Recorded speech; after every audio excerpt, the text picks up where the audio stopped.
आइए स्टार्ट करते हैं। आज स्टडी करते हैं भारत के पड़ोसी देश के प्रति नीति क्या है। तो भारत के पड़ोसी देश के बारे में जो है डीपली स्टडी करेंगे कि कौन कौन से पड़ोसी देश हैं और उनके प्रति नीति क्या है भारत की। तो देखिए आइए स्टार्ट करते हैं। पहला पॉइंट दिया गया है कि देखिए यहाँ पे कि 1996 में तत्कालीन विदेश मंत्री इंद्र कुमार गुजराल यानी 1996 में के द्वारा पड़ोसी देशों के साथ संबंध निर्माण में एक अमूल्य परिवर्तन किया गया और उन्होंने निम्नलिखित बिंदुओं पर महत्व दिया है अपना। तो देखिए इसमें पहला पॉइंट पढ़ते हैं कि देखिए छोटे पड़ोसी देशों को जैसे कि चीन पाकिस्तान के अलावा यानी कि यूनिलैटरल कंसेशन यानी कि एक पक्षीय छूट देने का समर्थन किया।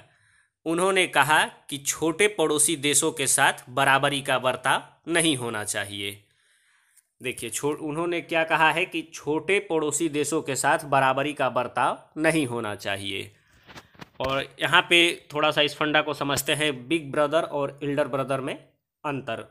देखिए बिग ब्रदर यानी कि हस्तक्षेप और एल्डर ब्रदर मतलब हेल्पिंग यानी कि सहायता।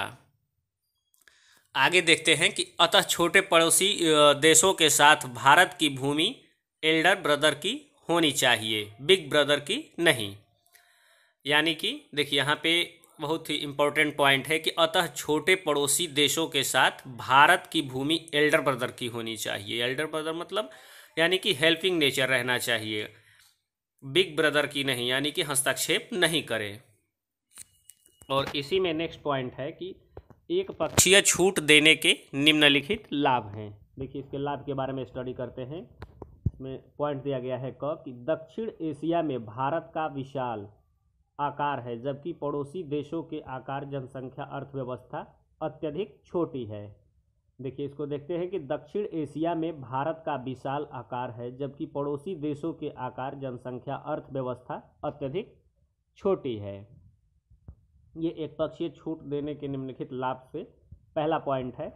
और नेक्स्ट देखते हैं, इसलिए भारत को सहायता देना चाहिए। और इसमें नेक्स्ट पॉइंट है कि छोटे पड़ोसी देशों के आर्थिक सहायता से भारत को आर्थिक लाभ होगा।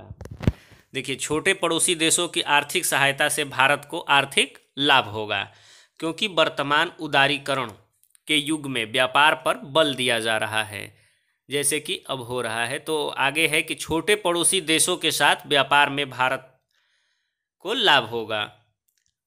और देखिए इसमें नेक्स्ट पॉइंट है कि देश के आर्थिक विकास के लिए पड़ोसी देशों के साथ सीमाएं शांतिपूर्ण होनी चाहिए। देखिए ये सबसे इम्पोर्टेंट पॉइंट है कि देश के आर्थिक विकास के लिए पड़ोसी देशों के साथ सीमाएं शांतिपूर्ण होनी चाहिए। और नेक्स्ट पॉइंट है कि पड़ोसी देशों पर चीन के बढ़ते प्रभाव को देखते हुए इन्हें आर्थिक सहायता देकर भारत अपने सॉफ्ट पावर को बढ़ा सकता है। देखिए पड़ोसी देशों पर चीन को बढ़ते प्रभाव को देखते हुए इन्हें आर्थिक सहायता देकर भारत अपने सॉफ्ट पावर को बढ़ा सकता है। और नेक्स्ट पॉइंट है कि छोटे पड़ोसियों के साथ बेहतर संबंध भारत के महाशक्ति दावे का परीक्षण भी है। देखिए छोटे पड़ोसियों के साथ बेहतर संबंध भारत के महाशक्ति के दावे का परीक्षण भी है, परंतु यह उल्लेखनीय है कि छोटे देशों को दी गई छूट आर्थिक एवं तकनीकी रूप में होगी। देखिए यहाँ पे बहुत ही इम्पोर्टेंट पॉइंट है कि छोटे देशों को दी गई छूट आर्थिक एवं तकनीकी रूप में होगी। सुरक्षा एवं आतंकवाद के मुद्दे पर कोई छूट नहीं दी जाएगी। देखिए सुरक्षा और आतंकवाद के मुद्दे पर कोई छूट नहीं दी जाएगी। और नेक्स्ट है कि भारत में मोदी सरकार द्वारा नेबरहुड पहले की नीति के द्वारा गुजराल सिद्धांत को क्रियान्वित किया जा रहा है। देखिए यहाँ पे जो वर्तमान में मोदी सरकार है उसके द्वारा यानी कि नेबरहुड की पहले की नीति के द्वारा गुजराल सिद्धांत को क्रियान्वित किया जा रहा है। और इसमें दूसरा पॉइंट है कि सभी देशों के साथ विद्यमान विवादों को द्विपक्षीय एवं शांतिपूर्ण तरीके से हल किया जाएगा। और नेक्स्ट है कि किसी भी देश के आंतरिक मामले में हस्तक्षेप नहीं किया जाएगा। देखिए कि किसी भी देश के आंतरिक मामले में हस्तक्षेप नहीं किया जाएगा। और चौथा पॉइंट है इसमें कि कोई भी देश अपनी भूमि का प्रयोग दूसरे के विरुद्ध नहीं करेगा। देखिए, कोई भी देश अपनी भूमि का प्रयोग दूसरे के विरुद्ध नहीं करेगा। और पांचवा पॉइंट है कि सभी देशों के क्षेत्रीय एकता एवं अखंडता का सम्मान किया जाएगा। देखिए, सभी देशों के क्षेत्रीय एकता एवं अखंडता का सम्मान किया जाएगा। तो ये पड़ोसी देशों के प्रति भारत की नीति थी। और आगे स्टडी करते हैं भारत की परमाणु नीति के बारे में। न्यूक्लियर पॉलिसी क्या है भारत का? तो देखिए, इसमें पहला पॉइंट है, यहाँ भारत की परमाणु नीति के बारे में, न्यूक्लियर पॉलिसी के बारे में स्टडी करेंगे। तो देखिए, इसमें पहला पॉइंट दिया गया है कि 1998 यानी सन 1998 परमाणु परीक्षण के बाद परमाणु नीति का निर्माण किया गया, जिसके मूल अवयव निम्नलिखित हैं। देखिए, 1998 के बाद जो भारत का परमाणु नीति का निर्माण किया गया है, उसके मूल अवयव निम्नलिखित हैं। इसमें पहला पॉइंट ये दिया गया है कि विश्वसनीय परमाणु प्रतिरोधक क्षमता का विकास। पहला पॉइंट कि विश्वसनीय परमाणु प्रतिरोधक क्षमता का विकास होना चाहिए। और बी पॉइंट है कि पहले न प्रयोग करने की नीति।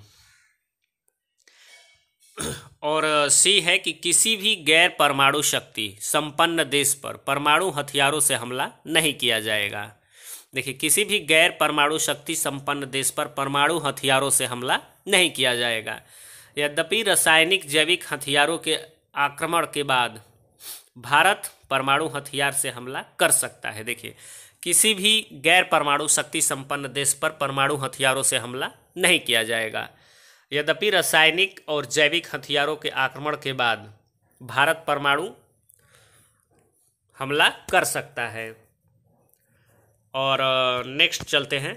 इसमें नेक्स्ट पॉइंट है कि परमाणु क्षमता का प्रयोग का अंतिम निर्णय प्रधानमंत्री को प्राप्त होगा। देखिए, परमाणु क्षमता का जो प्रयोग का अंतिम निर्णय है वो प्रधानमंत्री को प्राप्त होगा। और नेक्स्ट पॉइंट है, भारत अपने परमाणु कार्यक्रम का विकास करेगा। भारत अपने परमाणु कार्यक्रम का क्या करेगा? विकास करेगा। और नेक्स्ट पॉइंट है, भविष्य में परमाणु हथियारों का परीक्षण नहीं करेगा। देखिए, इंपॉर्टेंट पॉइंट है कि भविष्य में परमाणु हथियारों का परीक्षण नहीं करेगा, इसका ड्रॉबैक भी है। और आगे लिखा है कि तथा विश्व में परमाणु हथियार के समाप्ति के बाद भारत भी अपना परमाणु हथियार समाप्त कर देगा। अगर देखिए, पूरे विश्व में जो है परमाणु हथियार की समाप्ति होगी तो भारत भी अपना परमाणु हथियार समाप्त कर देगा।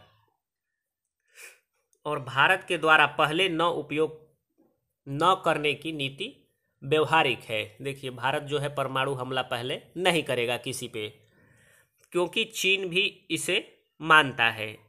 इससे परिवर्तन से चीन के साथ संघर्ष बढ़ेगा और समूचा विश्व भारत के उत्तरदायी राष्ट्र के रूप में देखता है। देखिए, समूचा विश्व जो है भारत को उत्तरदायी राष्ट्र के रूप में देखता है। भारत के परमाणु हथियार रक्षात्मक उद्देश्य के लिए हैं। देखिए, भारत का जो परमाणु हथियार है वो रक्षात्मक उद्देश्य के लिए है, यानी कि हेल्पिंग के लिए है, आक्रामक उद्देश्य के लिए नहीं। इसलिए यह नीति व्यवहारिक है। आज के लिए इतना ही। धन्यवाद।